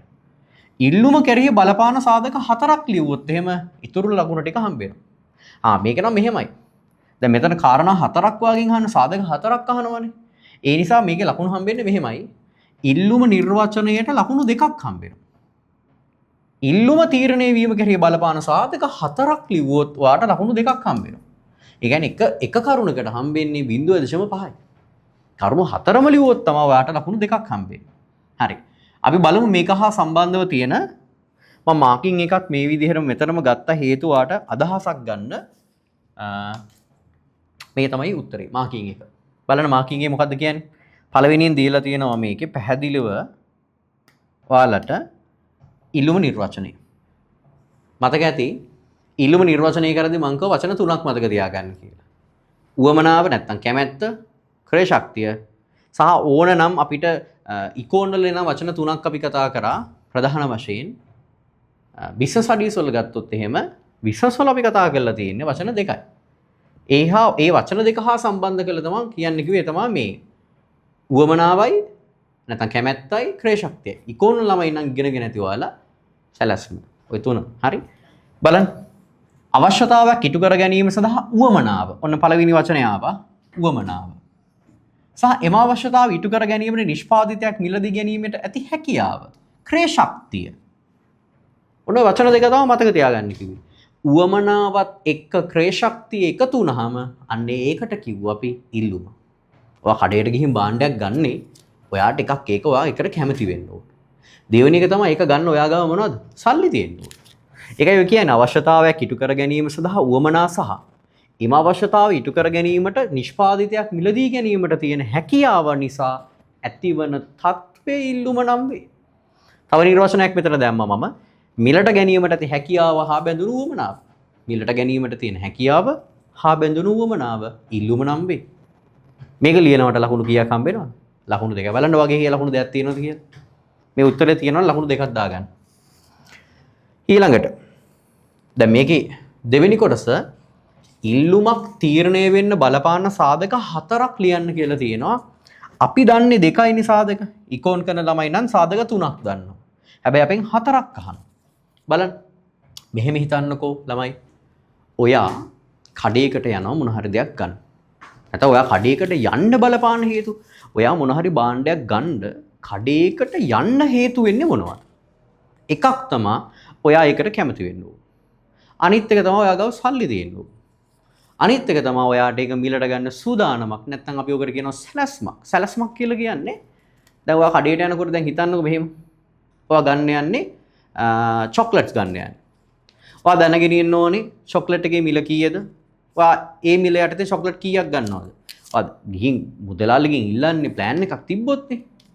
ඒ කියන්නේ ඔයා එතෙන් ගිහින් ප්ලෑන් හදන්නේ නැහැ නේ. ඔයාගේ ඔළුවේ තියෙනවා මම මේකට චොක්ලට් 5ක් අද කනවා. මේ සල්ලි වල චොක්ලට් 2ක් කනවා. මම එකක් ගන්න. ඔයාගාව තියෙන සැලැස්මක්. එතකොට ඔයා මොන හරි දෙයක් ඉල්ලන්න නම් ඔයා ගාව සැලැස්මක් තියෙන්න නැත්නම් අපි කියන සූදානමක් තියෙන්න ඕන. අනිත් එක තමයි ඒ කඩේ එහෙම එකක් තියෙනවා කියලා දැනගත්තේ කොහොමද ඔය එකට යන්න? ඒ තමයි ප්‍රවර්ධනය. එහෙනම් මේ ප්‍රවර්ධනය කියලා කියන්නේ මිලට ගන්න පෙළඹවීම. මේ තුන තමයි තව තියෙනවා ගොඩක් තව ගොඩක් දේවල් තියෙනවා. ප්‍රධාන වශයෙන් මේ තුන අපිට ගන්න පුළුවන් ඉල්ලුමක් ඇතිවීම කෙරෙහි බලපාන සාධක විදියට. එහෙනම් බලන්න මේ කාරණා හතරම තියෙනවා නම් ලකුණු දෙකක් දෙන්න. 1.5 ගානේ. හරි? අපි යමු ඊළඟ ප්‍රශ්නයට. ඊළඟ ප්‍රශ්නය තමයි ප්‍රශ්නය වසංගත තත්ත්වය නිසා ශ්‍රී ලංකාව තුළ පනවන ලද සංචරණ සීමා හේතුවෙන් සම්ප්‍රදායික ආර්ථික ක්‍රියාකාරකම්හි මතු වූ නව ප්‍රවණතා හතරක් නිකම්ම නෙවෙයි පැහැදිලි කරන්න. දැන් මේක නම් මම පැහැදිලි කිරීම දාලා නැහැ බෝඩ් එකේ. හරි? ඔයා මේකට අනිවාර්යෙන් උත්තර ලියද්දි මතක තියාගන්න මේවා පැහැදිලි කරන්න ඕනේ ළමයි. හරි? මේවා පැහැදිලි දැන් බලන්න මේක මම දාලා තියෙනවා. මේක දාලා තියෙනවා බලන්න නම් කර පැහැදිලි කිරීමට ලකුණු එකට එක ගානේ ලකුණු 4යි. දැන් මේ සංචරණ සීමා කියන්නේ ලොක්ඩවුන් කරපු හින්දා. හරි? ලොක්ඩවුන් කරපු හින්දා මොනවද ඇති වෙලා තිබ්බ මේ ප්‍රවණතා අලුත් දේවල්. දැන් ලොක්ඩවුන් කරනවත් එක්ක මොකද උනේ? ඔයා භෞතිකව කඩේට යන එක නැවතුණා. ඔයා අන්තර්ජාලය හරහා බාන්න මිලදී ගැනීමට පෙළඹුණා. ඒතර ඔයා පැහැදිලි කරන්න ඕනේ. මොනවද එහෙම බිහිවෙච්ච ඒවා උදාහරණ? කොහොමද ඒ වැඩේ සිද්ධ වුනේ? ඔයා පැහැදිලි කරන්න ඕනේ. නිවසේ සිට රාජකාරී කිරීම. work from home. සංචාරණ සීමා හින්දා යන්න බෑනේ. ඔයා ගෙදර තියෙන පරිගණකය හෝ ජංගම දුරකථනය භාවිත කරලා ඔෆිස් එකේ වැඩ ටික ගෙදර ඉඳලා කරා. ඔයාලගේ අම්මලා අප්පච්චිලා කරන්නේ නැති හැම. හරි? නිවසේ සිට රාජකාරී කිරීම. මංගත මූල්‍ය සේවා භාවිත ඉහළ යාම. ඒ කියන්නේ බැංකුවට යන්න බෑනේ. ඔයා ෆෝන් එකෙන් internet banking, home banking, television banking එක එක අන්තර්ජාලය හරහා විවිධ බැංකු කටයුතු සිදු කිරීම. හරි? විවිධ ඉලෙක්ට්‍රොනික උපකරණ හරහා බැංකු කටයුතු සිදු කිරීම මේ වගේ ඒවා ජනප්‍රිය වුණා. මංගත ඉගුණු. ඒ කියන්නේ ඉතින් ඔයා මේ මොහොතේ මේ YouTube හරහා මේක නව Zoom වලින් මේ ක්ලාස් එක ඔයා බලන්නෙත් මෙන්න මේ වෙච්ච ප්‍රවණතාවයේ ප්‍රතිඵලයක් විදිහට. මොකද්ද? මංගත ඉගෙනුම් කටයුතු වර්ධනය වීම. හරි? මේ ආයත් මං කියනවා මේවා නම් කර පැහැදිලි කළ යුතුයි. එහෙම කරොත් විතරක් ඔයාට ලකුණු එකට එක ගානේ ලකුණු 4ක් හම්බ වෙනවා. බලන්න උතර වාගේ ලකුණු තියනවද කියලා වාගේ කි. හරි. අපි යමු ඊළඟ ප්‍රශ්නේ. ප්‍රශ්න අංක 3. ඉහත විස්තරයේ සඳහන් ආකාරයට තොරතුරු තාක්ෂණය හා සම්බන්ධ සේවා සඳහා වූ ඉල්ලුම් ශ්‍රිතයෙන් ඉහළ යාමක් ඉහත විස්තරයේ සඳහන් ආකාරයට තොරතුරු තාක්ෂණය හා සම්බන්ධ සේවා සඳහා වූ ඉල්ලුම සීග්‍රයෙන් ඉහළ යාමත් සමග අන්තර්ජාල භාවිතය නිසා වර්ධනය වූ සයිබර් අපරාධ. අපෙන් අහන්නේ සයිබර් අපරාධ සම්බන්ධ. දැන් කෙනෙක් අහිති මේවා සිලබස් එකේ නැන්නේ කියලා. මෙන්න මේවා ඉගෙන ගන්න තමයි ප්‍රායෝගික දැනුම අවශ්‍ය වෙන්නේ. හරි? ඒ කියන්නේ 100%ක්ම මෙහෙම ප්‍රශ්න අහන්නේ නැහැ. ඔයාගෙන් අහන්න බැරි නෑ. හරි? එදිනදා වෙන දේවල් වලින් ප්‍රශ්න අහන්න බැරි නැහැ. මෙන්න මේවා තමයි සයිබර් අපරාධ විදිහට අපිට ගන්න වෙන්නේ. හරි? එකක් තමයි ආයාචිත තැපැල් සහ තතුබාන ඊමේල්. සාමාන්‍ය සිංහල වචන නම් අමුතුයි මේ වගේ. ඉංග්‍රීසියෙන් අපි කියන්නේ ස්පෑම් මේල් සහ ෆිෂින්. හරි? ෆිෂින් කියලා කියනවා අපි ෆිෂින් ඊමේල්ස්. ඒ කියන්නේ මේ අනවසර ඊමේල්ස්. කෙටි මොවාගේ භාෂාවෙන් සරල අදහසින් කිව්වොත් අනවසර ඊමේල්ස්. වාගේ අවසරයකින් තොරව ඔයාට එන ඊමේල්ස් වර්ග. මේක හරහා ඔයාගේ තියෙන දත්ත ටික මෙයා සොරකම් කරන්න ඉඩකඩක් තියෙනවා. හරි? සයිබර් අපරාධ නැත්නම් සයිබර් ප්‍රහාර දියත් කිරීම. සයිබර් ඇටැක් කියලා අපි කියන්නේ. හරි? සංවිධානාත්මකව කණ්ඩායමක් යම් පුද්ගලයෙක් විසින් අනවසරයෙන් කාගේ හරි පරිගණක පද්ධතියකට ඇතුළත් වෙනවා. ලංකාවේ ගොඩක් මෑත කාලීන වෙච්ච දේවල් රජයේ ආයතන වලට ඇතුල් වුණා. මූල්‍ය පද්ධතිය බැංකු වලට ඇතුළත් වුණා. ඒක හරහා යාලා දත්ත සොරකම් කරනවා. මූල්‍ය කියන්නේ සල්ලි හොරකම් කරන එක දේවල් කරනවා මෙයාලා.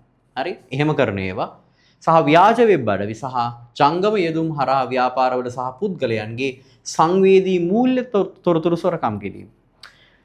දැන් ඔයා උනත් කරන වැඩක් තියෙනවා. දැන් ඔයා ෆෝන් එකට කිසිම හොයා බැලීමක් කරන්න දු ඇප්ස් ඩවුන්ලෝඩ් කරනවනේ. ඇප්ස් ඩවුන්ලෝඩ් කරන විතරකුත් නෙවෙයි. ඔයා ඊට පස්සේ ඩවුන්ලෝඩ් කරන ඇප් වලට ඔයාගේ ෆෝන් එකේ තියෙන ඩේටා ගන්න අවසරෙත් දෙනවා. හරි සමහර මේ දැකලා තියෙන ඕන තරම් ඔයාලා මේ ලින්ක්ස් වර්ග එහෙම ෂෙයා කරගන්න. ටැග් දිනන්න මේ ලින්ක් එක ෂෙයා කරන්න මේක ටැගි පහ තව පහකට ෂෙයා කරන්න ටැගි දිනන්න පුළුවන් iPhone එකක් දිනා ගන්න ෂෙයා කරන්න ඔහොම දැකලා තියෙනවා. ඒ ලින්ක් එකක් ක්ලික් කරලා ඔයා අනවශ්‍ය වෙබ් අඩවියකට ඒ කියන්නේ මේ ව්‍යාජ වෙබ් අඩවියකට ඔයා ඇතුළත් වුණොත් සමහරවිට ඔයාගේ තොරතුරු ටික ගන්න ඉඩ කඩක් තියෙනවා. අන්න ඒවට තමයි අපි කියන්නේ සයිබර් අපරාධ සයිබර් ක්‍රයිම්ස් කියලා කියන්නේ. ඒතකොට මෙන්න මේවා ගැන පැහැදිලි කිරීමක් අවශ්‍ය නැහැ අපිට. අපරාධ දෙකක් දක්වන්නනේ. මෙතන තුනක් තියෙනවා. මේ වගේ අපරාධ දෙකක් වා ලියලා තියෙනවා නම් ලකුණු දෙකක් හම්බෙනවා. අපි යනවා ඊළඟ ප්‍රශ්නෙට. මොකද ලකුණු දැන් මේ ප්‍රශ්නෙට මතක තියාගන්න මේ ප්‍රශ්නෙට වාට ලකුණු හම්බෙන්නේ මේ මුළු අංක 3 ප්‍රශ්නෙටම ලකුණු 4යි හම්බෙන්නේ. මේ ලකුණු 4යි. මුළු අංක 3 ප්‍රශ්නෙටම ලකුණු 4යි හම්බෙන්නේ. එතකොට ඒකෙන් ලකුණු දෙකක් මේකටත් ලකුණු දෙකක් මේකටත් යනවා. එතකොට ලකුණු දෙකක් හරි. අපි යනවා ඊටු ලකුණු දෙකට. ඔබ ඉහතේ සඳහන් කළ අභියෝගවලට මුහුණ දීම සඳහා ගත යුතු ක්‍රියාමාර්ග 4ක් යෝජනා කරන්න. දැන් සයිබර් අපරාධ වෙන බව ඇත්ත පැහැදිලි. දැන් අපෙන් අහන්නේ ඔයා මොකක්ද ඒකට ගන්න ක්‍රියාමාර්ග? හැබැයි කීයක්ද? 4ක් ලියන්න ඕන. 4ක් ලියන්න කියලා කියන්නේ එකට හම්බෙන්නේ 0.0 කීයද? 5යි. බලමු මොනවද එකට ගන්න පුළුවන් ක්‍රියාමාර්ග. මේ තියෙන ක්‍රියාමාර්ග. එකක් තමයි සයිබර් ප්‍රහාර සඳහා ඔරොත්තු දීමේ හැකියාව නැත්නම් ශක්තිය වර්ධනය. ඒකට අපිට ගන්න පුළුවන් ඔයාලා දන්නවා මේ සරලම අදහසින් කිව්වොත් ඔයාලට තේරෙන මට්ටමේ කිව්වොත් අපිට පුළුවන් ඒකට ආරක්ෂණ පද්ධති ස්ථාපනය කරගන්න පුළුවන්. තමන්ගේ පරිගණකය තුල ඒ කියන්නේ සයිබර් ප්‍රහාරයක් වෙන්න තියෙන ඉඩකඩ වළක්වා ගැනීමට ආරක්ෂණ පද්ධතියක් ස්ථාපනය කරගන්න පුළුවන්. හරි ඒක තමයි කියන්නේ ශක්තිය වර්ධනය කිරීම. ඊට පස්සේ වසංගත ආශ්‍රිත තත්ත්වයන් සඳහා ව්‍යාපාර අඛණ්ඩ වැඩසටහන සැලසුම් කරණය මේක නම් අපිට ගන්න බෑ. ඔබ හේත සඳහන් කළ අභියෝග වලට මුහුණ දීම සඳහා ගත යුතු ක්‍රියාමාර්ග 4ක්නේ. ඔව් මේක ගන්න පුළුවන් මෙහෙමයි. මේක ගන්න පුළුවන්. දැන් මේක කියන්නේ වසංගත ආශ්‍රිත තත්ත්වයන් සඳහා ව්‍යාපාර අඛණ්ඩ වැඩසටහන සැලසුම් කරණය. ඒ කියන්නේ මේ වගේ දෙයක් මේකේ වසංගත කියන වචනේ අයින් කරන්න මේ කැලල කපලා අයින් කරන්න. හරි.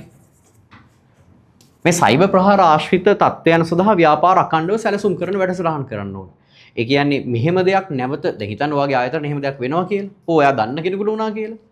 ඔයාට මෙහෙම දෙයක් වෙයි කියලා අනාගතේ වෙන්න ඉඩ කඩක් තියෙනවා කියලා ඔයාට හිතෙනවා නම් හොඳම දේ තමයි ඒකට ඔයා හදන්න ඕනේ සැලැස්මක්. එහෙම දෙයක් වෙන්නේ නැති වෙන්න උනොත් මොන වගේ ක්‍රියාමාර්ග ගන්නවද කියලා ඔයා කලින්ම වැඩසටහනක් හදලා තියන්න ඕනේ. එතකොට ඔයාට මොන හරි ගැටලුවක් වුණොත් හෝ වෙන්න ආවොත් එහෙම සැලැස්මට අනුව කටයුතු කරන්න පුළුවන්. හැබැයි ඔයාගව ප්ලෑන් එකක් තිබ්බේ නැහැ කියලා හිතන්නකො. හදිසියෙම ප්‍රශ්නයක් වුණා. එතකොට ඔයාට හිතා ගන්නත් බෑ ඔයාගේ ව්‍යාපාරයට කොහොමද අපි මේකට මුහුණ දෙන්නේ කියලා. නිසා අනිවාර්යෙන් අපි ගාව තියෙන්න ඕනේ මේ සයිබර් අපරාධ සිද්ධ වීම සම්බන්ධ උනොත් මොන වගේ ක්‍රියාමාර්ගයක්ද ගන්න කියන එකට සැලැස්මක් තියෙන්න ඕනේ. හරි. ඊළඟ එක සයිබර් ආරක්ෂණය සඳහා ප්‍රමාණවත් මුදලක්. දැන් වෙනම ආයතනවල විශේෂ මූල්‍ය ආයතනවල වෙනම රැකියාවකුත් තියෙනවා. ඔය මේ සයිබර් සිකියුරිටි.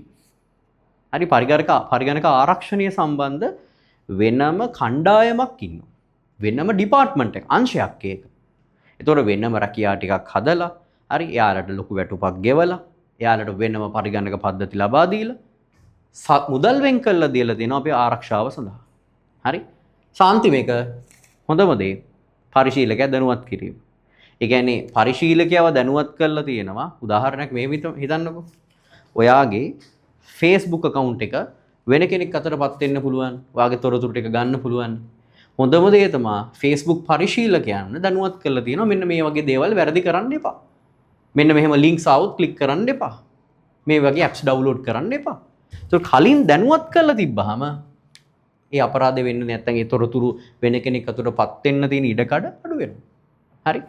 මේවම නෙවෙයි මෙවැනි උත්තර ඔයා කැමති යටින් මම දාලා තියෙන එකයි ප්‍රශ්න ඉදිරිපත් කර ඇති ආකාරය අනුව සිසුන්ගේ පිළිගත හැකි වෙනත් යෝජනාද සැලකිල්ලට බලන්න කියලා කියන්නේ මෙවැනි සයිබර් ආරක්ෂණයේ පරිගණක අපරාධ සම්බන්ධව ගන්න පුළුවන් ඕනම ක්‍රියාමාර්ග 4කට 1.5 ගානේ ලකුණු දෙන්න. හරි. අපි යමු ඊළඟ ප්‍රශ්නයට. ඒ තමයි ප්‍රශ්න අංක 4. ප්‍රශ්න අංක 4 අපෙන් අහන්නේ මංගත වෙළඳ ගනුදෙනුවකදී සම්බන්ධ වන ප්‍රධාන පාර්ශ්ව 4ක් ලේසි ප්‍රශ්නයක් ඔන්ලයින් වා මොන හරි භාණ්ඩයක් මිලට ගන්නවා නම් හෝ විකුණනවා නම් මේ කටයුත්තට සම්බන්ධ වෙන කට්ටිය. එක්කෙනෙක් තමයි භාණ්ඩ විකුණන කෙනා. අනිත් එක තමයි භාණ්ඩ ගන්න කෙනා. අනික ඔය අන්තර්ජාලයෙන් භාණ්ඩයක් ගන්න හෝ විකුණන්න නම් ඔයාට අනිවාර්යෙන් අන්තර්ජාල බැංකු පහසුකම අවශ්‍යයි. සහ ඒ භාණ්ඩ ඔයා ගාවට ගෙන්න ගන්න ඔයාට කුරියර් සේවාවක් පාවිච්චි කරන්න වෙනවා.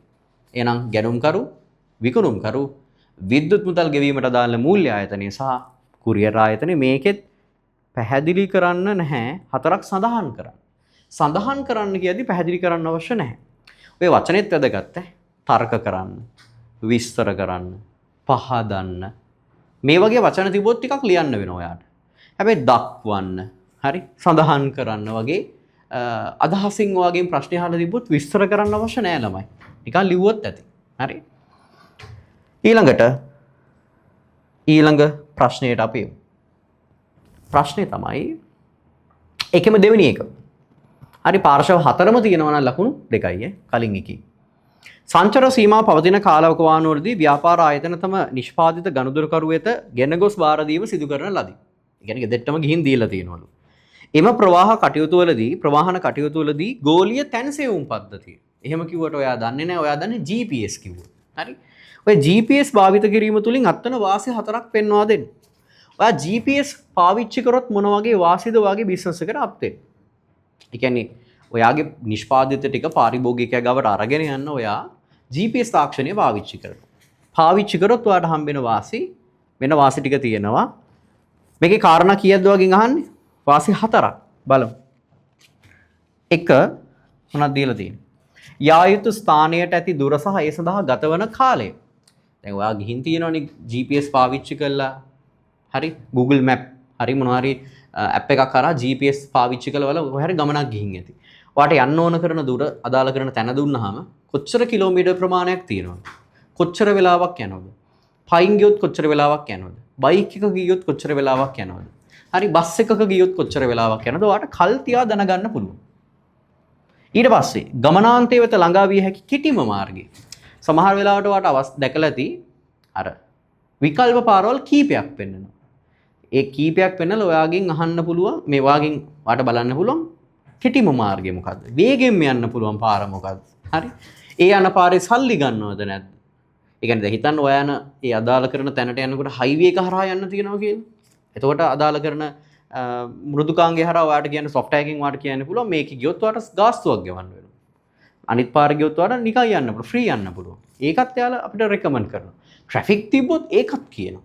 ඒ නිසා මේක මාර ලොකු පහසුවක් වෙනවා ව්‍යාපාරිකයන්ට. අදාළ ස්ථානයේ පිහිටීම පිළිබඳ අවබෝධයක් ගැනීමට හැකි වේ. දැන් මෙහෙම හිතන්න මේ ඔයා යන අතරමඟ දැන් තියෙන දේවල් හරි. ඔයා යන අතරමඟ පාරේ යන්න තියෙන පාරේ මොනවා හරි මේ අනතුරක් තියෙන හිතන්න පාලම කැඩිලා තියෙනවා. හරි. ඒකත් දැන් අලුතෙන් එකතු වෙනවා. මෙන්න මේ පාරේ කියනවා GPS පාවිච්චි කරද්දී මෙන්න මේ තැනට යද්දී මෙන්න මේ වගේ අනතුරුදායක තැනක් තියෙනවා. පාලම කැඩිලා තියෙනවා. හරි නැත්නම් පාරේ මිනිස්සු වැඩ කරනවා, රැපයා කරනවා. එතන මොනවා මේ නඩත්තු කටයුත්තක් කරනවා එතන. මේව ගැන වර දැනගන්න පුළුවන්. එතකොට ඒ පාරේ යන්න නැතුව වෙන පාරකින් වට යන්නත් පුළුවන්.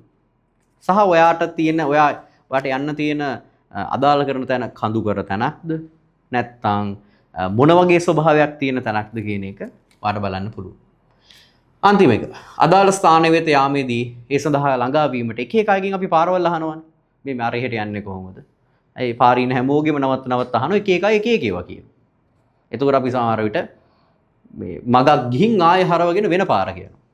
හැබැයි දැන් ඔයා GPS එකේදී කාගෙන්වත් පාර අහන්න ඕනේ නැහැ. ඔයාට ඕන කරන තැන දුන්නා. ගියා. ලේසි. හරි.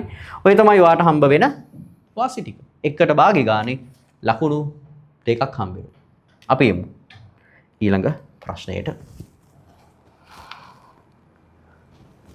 ඒ තමයි ප්‍රශ්න අංක 5 අන්තිම ප්‍රශ්නේ. ප්‍රශ්නේ තමයි වසංගත සමය තුළ ඇතැම් ව්‍යාපාරිකයන් විවිධ විසමාචාරයන්හි නිරත වන බව දෛනිකව මාධ්‍ය වාර්තාවේ මේ පාරිභෝගික ආරක්ෂණයේ තිබ්බ කෑල්ලක් මේක. වාර්තාවේ පසුගිය කාලය තුළ වාර්තා වූ එවැනි විසමාචාර 4ක් ඉදිරිපත් කරන්න අපි බලමු එහෙම වෙච්ච දේවල් මොනවද කියලා. මතක ඇති මේවා ඕන තරම්වා සමාජ මාධ්‍යවල හරි රූපවාහිනිවල හරි දකින්න ඇති. කට්ටිය බාණ්ඩ බාල කරා කියන්නේ ඔය කහ කුඩු වලට පාම් පිටි මික්ස් කරා. හරි. එක එක දේවල් කරානේ. එතකොට පෙට්‍රල් ඩීසල් වල ලාමු තෙල් කලවම් කරා.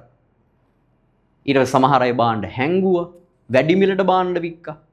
මේවා තමයි මේ අපි ඔය කියන විසමාචාර බලන්න දීලා තියෙනවා. බාණ්ඩ සංගවා හිඟයක්ම වාපෑම. ද්‍රව්‍ය කලවම් කර බාණ්ඩවල ගුණත්වයේ බාල කිරීම හෝ නිසි ප්‍රමිතියෙන් තොරව බාණ්ඩ අලෙවි කිරීම. අසාධාරණ මිලක් නියම කිරීම. කල්ලිකුත් වූ බාණ්ඩ අලෙවිය අපිට උදාහරණයක් විදිහට ගන්න පුළුවන්. මේකෙදිත් හතරක් ඉදිරිපත් කරන්න කියලා තියෙන පැහැදිලි කරන්න කියලා නැහැ ලබන්න. කාරණා හතරක් තිබ්බොත් ලකුණු දෙකක් දෙන්න එකට භාගි ගන්න. අපි යන අන්තිමේකට. ව්‍යාපාරිකයන් මෙවැනි විසමාචාර වැළැක්වීමට රජයට ගන්න පුළුවන් ක්‍රියාමාර්ග දෙකක්. අන්න ඒකනම් මොකද කරන්න ඕනේ? පැහැදිලි කරන්න ඕනේ. මේක රජයක් විදිහට අලුතෙන් නීති රීති හදලා තියෙනවා. අලුත් පනත් සම්මත කරලා තියෙනවා. සම්මත කරලා මොනවා හරි වරදක් කරොත් ඒ අදාළ කරන නීති රීති වල අනුව දඬුවම් කරන්න නැත්නම් දඩ පනවන්න කටයුතු කරනවා. ඒක සම්බන්ධ වෙනම විශේෂ ආයතන. උදාහරණයක් විදිහට පාරිභෝගික කටයුතු පිළිබඳ අධිකාරියෝගේ ආයතන පිහිටවල තියෙනවා. ඒ ආයතන හරහා මේ වැටලීම් කරනවා ඛණ්ඩ. එකලේම වැටලීම් කළා. සමහරට මොනවා හරි නීති විරෝධී දෙයක් නම් එක්ක රාජසන්තක කිරීම නැත්නම් දඬුවම් කිරීම, දඩ පැනවීම මේ එක ක්‍රියාමාර්ග රජය විසින් අරගෙන තියෙනවා. ඒ විතරකුත් නෙවෙයි. මේවා සම්බන්ධව කටයුතු කරන්න දක්ෂ රාජ්‍ය නිලධාරීන් පත් කරලා තියෙනවා රජය. බලන්න කීපයක් දීලා තියෙනවා. නව නීති රීති සම්පාදනය කිරීම, නිරන්තරයෙන් වැටලීම් සිදු කිරීම. මේක මතක තියාගන්න. මෙහෙම නිකම්ම ලියලා බෑ.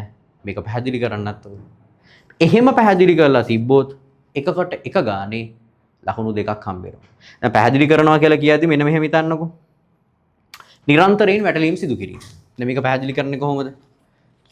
රජය මගින් පාරිභෝගික කටයුතු පිළිබඳ අධිකාරිය වැනි රාජ්‍ය ආයතන පිහිටුවීම හරහා වෙළඳ විසමාචාරයන් සිදු කරන වෙළඳුන් පිළිබඳව ලැබෙන පැමිණිලි වලට අනුව නැතිනම් එම ආයතනය කරන විමර්ශනයන්ට අනුව වැටලීම් සිදු කර නීති විරෝධී අයුරින් වෙළඳ විසමාචාර සිදු කරන වෙළඳුන්ට විරුද්ධව නීතිමය ක්‍රියාමාර්ග ගැනීමට පෙළඹීම සහ එම වෙළඳුන් ප්‍රසිද්ධියට පත් කිරීම.